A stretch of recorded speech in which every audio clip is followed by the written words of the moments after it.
So I'm Tara Mitchell. I lead the sales team at Humanly, and we work with talent teams all the time, helping them to scale without adding headcount. And invited Antonio here, who is one of our customers, to share some of the successes that they've had since implementing Humanly. So thank you for joining us. Yeah, absolutely. So again, the way that we're going to be hosting this today is just a Q&A. So I'm going to ask Antonio lots of questions. And he's going to be so kind to share all of the stories that he's had with implementing Humanly. So do you want to maybe first just share a little bit more about Valet Living? Yeah, I think it's good to set kind of the foundation. So Valet Living, we're a national organization that provides amenity services to the multifamily housing industry.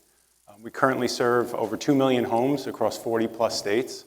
A large contingent of our workforce is part-time. So we have roughly 10,000 associates nationwide. I'd say 90% of that workforce are part-time frontline workers that deliver on our service nightly.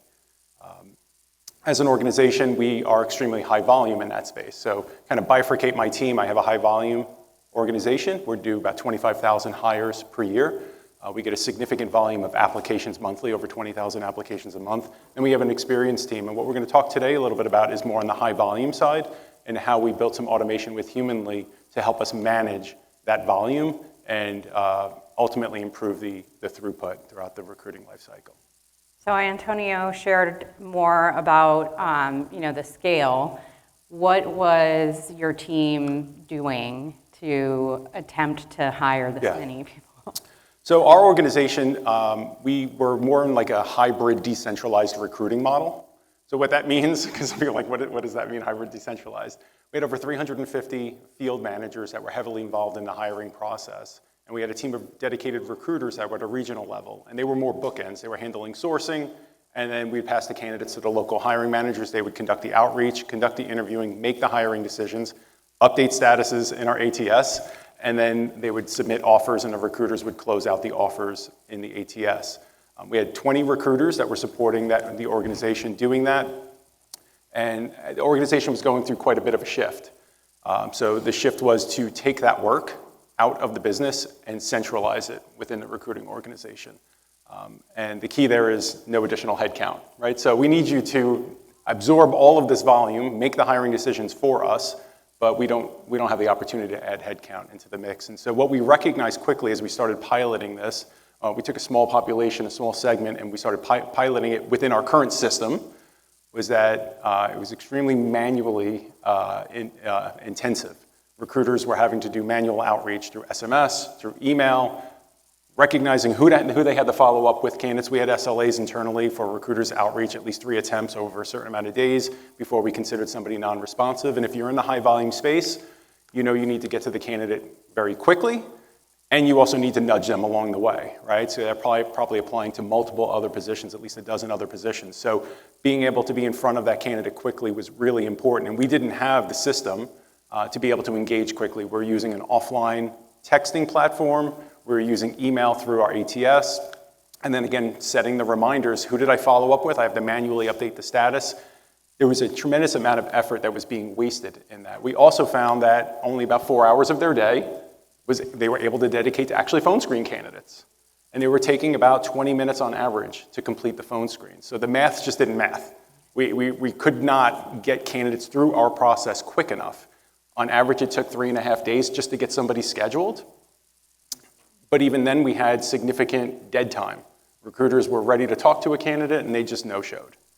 And you lose 5-7 minutes, right? You're waiting for them to join. Perhaps they're just a little late. You want to give them consideration. You start adding those 5-7 minutes, especially in high volume with the numbers we were talking about. Those are hours and hours and then hundreds of hours that just add up to wasted dead time for the recruiter. Those delays in being able to reach out cost us candidates, right? So we weren't able to get in front of them quick enough. And so if somebody else was, we'd lose that candidate to a competing organization. We heard that theme, I think, at Marriott and with some others that spoke about the importance of getting to candidates quickly. And it really limited their capacity So while we are getting over 20,000 applications a month, that funnel might sound great, but in pockets, we have no candidate flow. And so again, we're in over 40 states.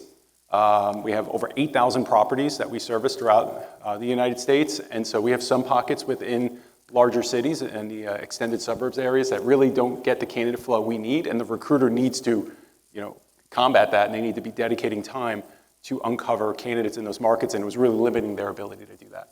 Yeah. You said the math wasn't mathing. No. No. So what did you look at in terms of like how you could change that process? Yeah, so what we did is we looked at data, right? So we looked at candidates that were coming through our funnel, what percentage were having a phone screen complete, and then what percentage of the phone screen that was being completed were being recommended to move forward. So what was happening at phone screen?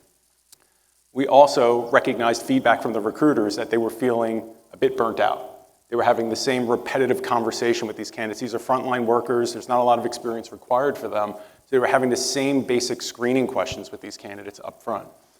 And it just created a significant amount of burnout, right? They were rinse and repeat. And so we looked at our process and we realized that half the candidates were withdrawn once they spoke to a recruiter. Once they learned more about the role and what it actually was, they self-selected out of the process. So we lost 50% of the candidates at phone screen. And so we figured there had to be a solution that could help educate candidates about what the role is and what it isn't, while also providing us information that the recruiter was capturing from them during the phone screen that would be valuable. And so we created this environment with partnering with Humanly to automate that initial screening outreach. We said, can we find a tool that will automate the outreach, automate the nudging and the reminders for the candidates through SMS and email, complete the automated screening, and provide us with the valuable information on who to proceed further with. And so we were in this model of transitioning the work from a decentralized model, we'll call it, to a full end-to-end centralized recruiting team. And we started this journey over a year ago. We piloted it for 3 months.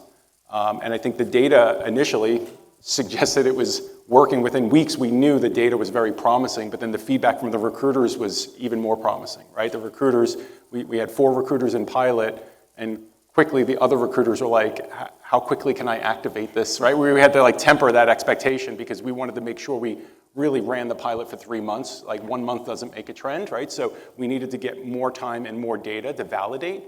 But the key was we had our process lined up. We knew what the process needed to be. We just needed help automating those pieces. Yeah. What did it look like in practice in terms of implementing the new process? Yeah, the Human Lean team was great. I think, each organization is going to have a different use case for it. So ours is a little unique, and what I liked about it was the ability to customize to fit our needs. We didn't need to fit our process within the technology. I think that was key, right? We weren't being forced to do something that we didn't want to do because the technology didn't allow us to do it another way. So when we explored solutions, we were very intentional to find one that fit our specific need or customize it to fit our need. And a good example was initially we launched with the Copilot, right? So we are using Workday as an ATS. So if anybody uses Workday, I feel your pain. And so we were using this as an add-on through Copilot. And it was great, and it increased a lot of efficiency for us. But we wanted a full integration. And we've recently completed that over the last few months, and that has just elevated the output, right? It's just exponentially increased our ability to reach candidates faster and to have increased output. Yeah. So I know there's the results on the screen there, but when you're talking about efficiency, what did you gain? Yeah, so you can see some of the key takeaways. We went from 3.5 days, so that's initial outreach to a candidate to completing a phone screen, to 19 hours on average. Some candidates complete it within just a few hours. The key there is it's 24/7, so it's at the candidate's leisure, they're able to complete this, right? And the thing that we recognized was we have about 35% of our candidates completing it outside of our normal core hours. So we're no longer handcuffed to the recruiter's time. We also offer a pretty generous time off package at Valet Living. We have an FTO, so that flexible time off, or people know it as uncapped or unlimited PTO. And we encourage our recruiters to take time off, right? So if you have a recruiter that's taking a full day off, that's 8 hours or whatever it may be of lost productivity. Humanly doesn't sleep. So you can invite candidates and you have a day off and the system is working to procure those candidates and screen those candidates, and you return and now you have candidates already scheduled to speak with and have a better conversation. The hours saved really comes from multiple aspects. The conversation the recruiters are now having is about 75% less time. So instead of spending 20 minutes with a candidate on the phone, it may be 7 minutes that they spend with a candidate. So they're now able to speak to more candidates and not have that same repetitive conversation with them. So they're saving that time. They're also having a higher qualified candidate. The candidate has already learned about the job, right? So in the way we built the automation, it could be very different for different organizations, but for us, we incorporated a realistic job preview video. So one of the first things our candidates receive is a preview of the job. And it walks them right through it. They're forced to watch it, and then they have a series of questions that acknowledge their understanding and their interest in proceeding. And that's an opt-out, right? So we built it through inform, educate, opt-in, opt-out throughout the process. And then as we go through the screening, each question is very intentional to educate the candidate on what the role is, and then confirm their interest and ability to perform it. These roles are physically demanding, they're somewhat unique, and so reading a description and sometimes even just watching a video doesn't tell the whole story. So being very intentional in how we ask those questions. We're able to offer it in multiple languages. A large percentage of our candidates are bilingual and they have a preference for Spanish speaking, so we're able to offer it to candidates in Spanish or in English. And then the real kicker is when we looked at the data of the candidates we talked to, how many do we convert to offer? Again, we had 50% drop off, so the other 50 we're moving forward with, well, not really 50%, but it was roughly 50% we're moving forward with offer. We got that to 75%. So now those candidates that are opting in, that are affirming, that are confirming, there's stronger quality there. And because of the automation, the ability of the recruiter to not have to spend time following up, tracking, gaining time through the phone screen process, we initially had about a 60% lift in output, but with the full integration in Workday, we've gone past 85% in output. And put that into numbers. So our recruiters were doing about 75 hires a month. And they're now exceeding 140 consistently per month. And so the automation has just allowed us to grab candidates in bulk and invite in bulk, and the system automatically updates. So if you're familiar with Workday, we integrated within the candidate grid, and recruiters can directly see within the ATS candidate progress. They're invited, they've expired, or they're complete, and then they can make decisions on who they want to move forward with. And the system's integrated in a way that the other friction point was getting the scheduled phone screen. And so you can set humanly up to rank candidates based on score of their questions. So it's not like an AI tool where it's doing an artificial recruiter. It's a screening tool. It's an automated screening tool. It's highly customizable. But if a candidate scores through a certain threshold, they automatically get invited to schedule time with the recruiter. So there's not a gap in the recruiter having to review and then inviting forward. We just set that up automatically. It helps expedite the process. Are you also gauging the candidate experience? Like how satisfied are they with the new experience? Yeah, so we have two different pieces of data on candidate experience. One, satisfaction that they get through humanly, right? So they rank it, and I believe it's close to 100% satisfaction with that tool. It's highly frictionless. It's very easy to use. The other one is on our candidate hire process. So as we hire candidates, we survey them on experience, and it's hard to say whether or not it's directly related to the experience going through automated screening because we've implemented so many other changes, but I am proud to show we've had this consistent improvement in our positive feedback ranking as it relates to overall experience throughout the recruiting lifecycle, whether it's on speed, how quickly do we engage with them, how thorough were we explaining the job. The other piece is it translates into quality of hire. And so one of the issues that we've persistently had with these roles is early stage turnover.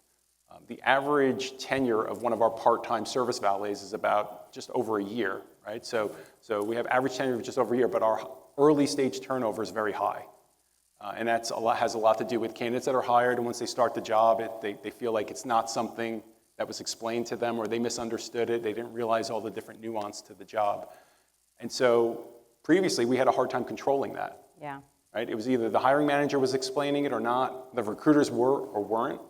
We now have a standardized process where every candidate goes through the same experience. The information they receive is the information every candidate receives. So feedback we used to hear from a manager would be, hey, this candidate started, they quit day 3, they said the recruiter never told them they'd have to do X, Y, Z. We never hear that anymore, right? Because we can go back to the record and we can say, no, we asked the candidate that question. We informed them about that. Here's their answer, here's their response, their confirmation. And so we've even seen positive direction in early stage turnover with improvement in our 30-day early stage turnover.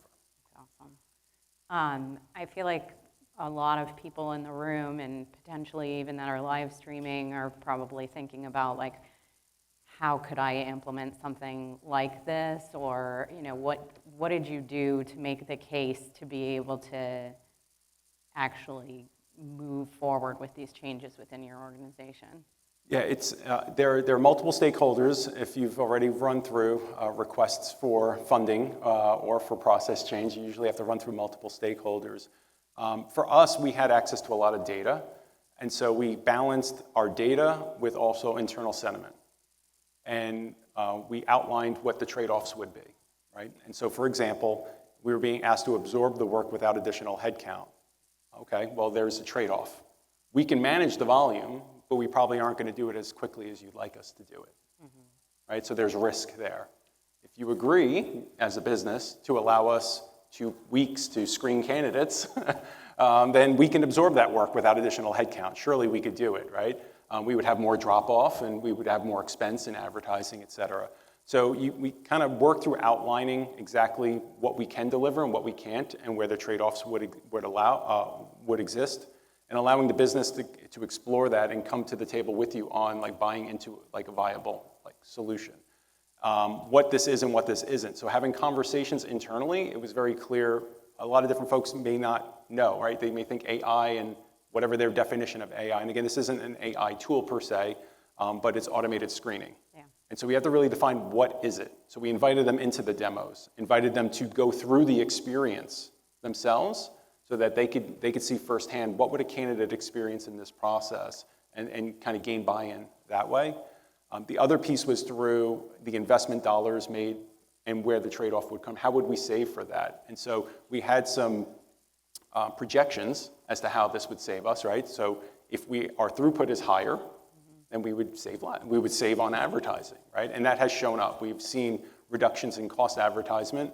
Quite frankly, we're able to get the right candidates through the process and at a higher throughput rate, which reduces the reliance on all of the additional advertisement. So I think you have to start with your data, and you have to look at exactly, like for us, it was understanding where was the bottleneck in our process, where was the rub and friction, the biggest pain points, and could we automate that, right? Is that something that is viable to be automated?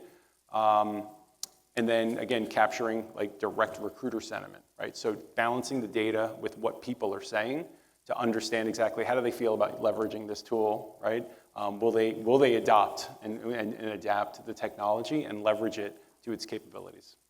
Outside of TA, what is resonating the most in terms of metrics to the leadership team?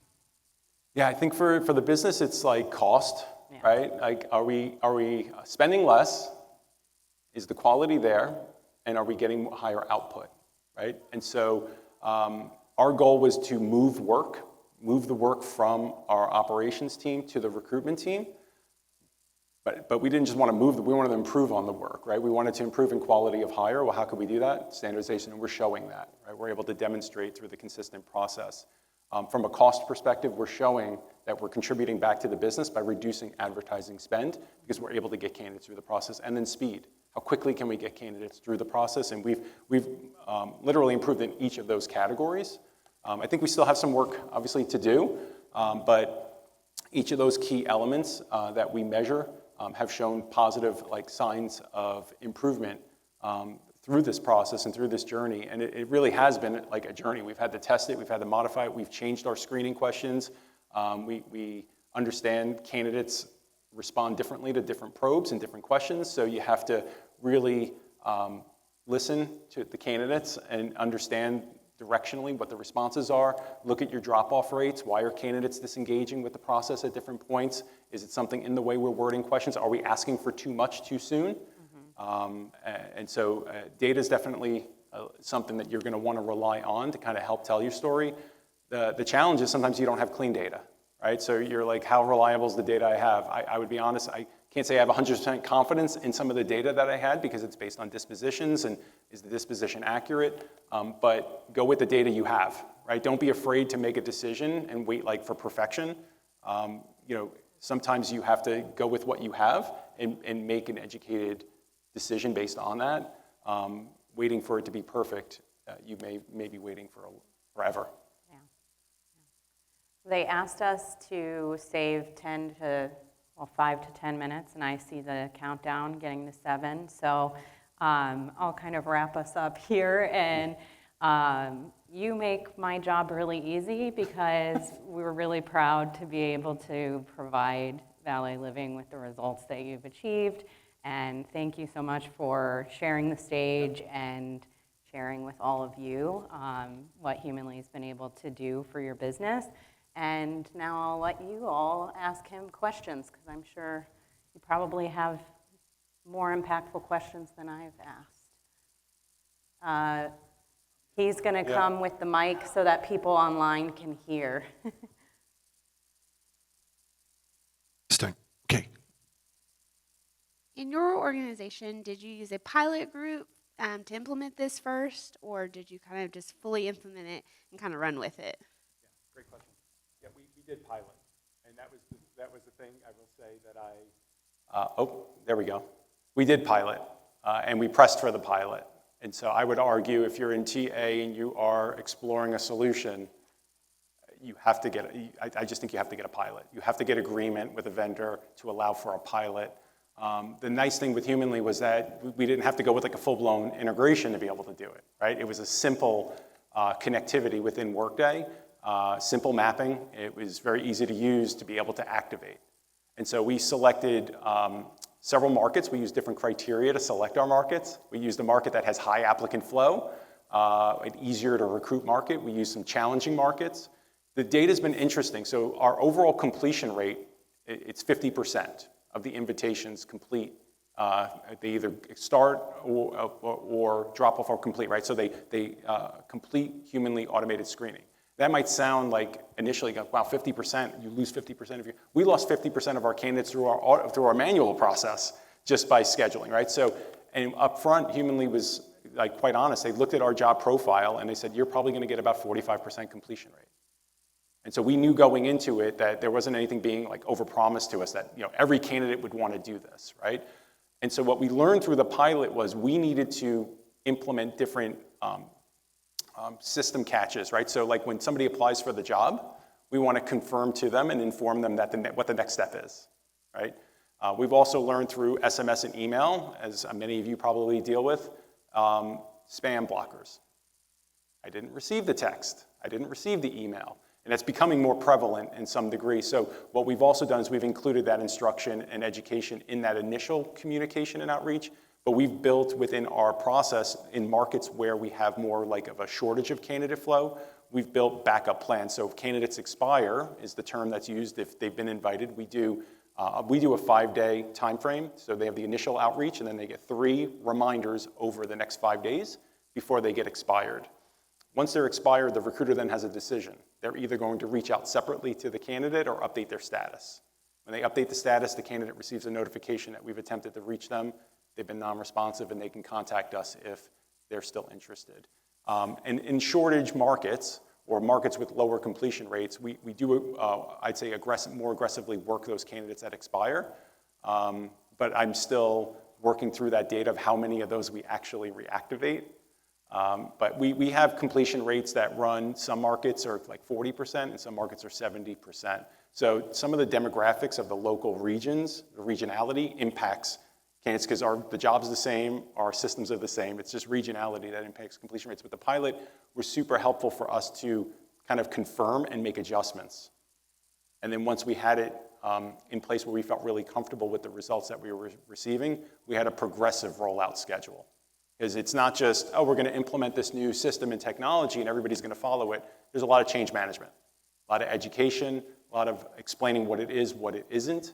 And it ultimately did change the recruiter's role, right? They now had more aggressive targets to hit, right? So while they were happy that they were able to talk to more candidates and get them through, they also had more aggressive KPIs as far as what we were expecting in terms of output. Thank you all.